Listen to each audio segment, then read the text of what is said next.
Nous vous présentons le Boeing 247. Un exemplaire est actuellement exposé au Musée de l'aviation et de l'espace du Canada à Ottawa. Ce vidéoclip n'est pas une production du musée. Il vous est offert à titre gracieux comme une invitation à venir voir un vrai Boeing 247.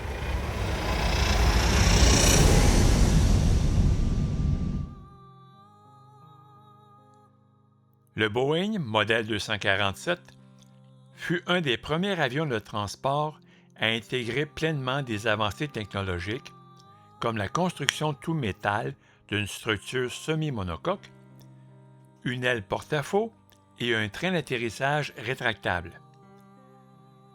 L'avion comportait bien d'autres innovations, telles que l'emploi de gouvernes compensées, d'un pilote automatique et d'un système de dégivrage par boudin gonflable sur les ailes et l'empennage. Ces caractéristiques fixeront la norme pour le Douglas DC-1 et les autres avions de ligne de l'époque. 65 modèles 247 furent construits, alors que Douglas avait recueilli 800 commandes civiles pour son DC-3 avant l'attaque de Pearl Harbor et il avait produit 10 000 appareils de plus. Tandis que la famille Electron de Lockheed allait finalement atteindre 3 000 ventes.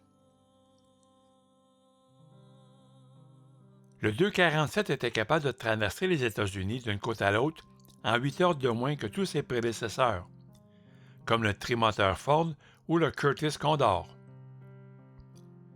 Avec quelques réservoirs de carburant supplémentaires placés à l'intérieur, il a volé de San Francisco à New York en 19h30. L'avion est propulsé par deux moteurs montés sur le bord d'attaque des ailes et des hélices à pas variables. Ce sont des moteurs suralimentés, Pratt & Whitney S1H1G Wasp, 9 cylindres en étoile de 550 chevaux chacun.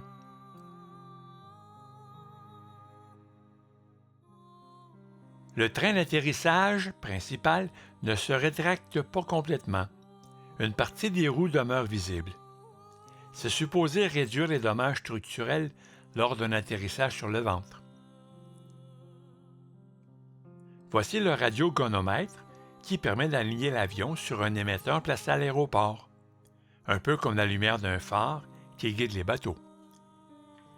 Sous la cabine, les tubes pitot mesurent la vitesse de l'avion par la pression de l'air dans les tubes, sans oublier l'antenne de radio placée sous la cabine.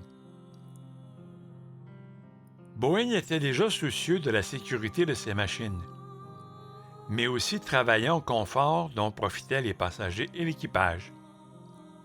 La climatisation automatique et les efforts d'insonorisation en sont des exemples. L'équipage comprenait un pilote, un copilote ainsi qu'une hôtesse de l'air.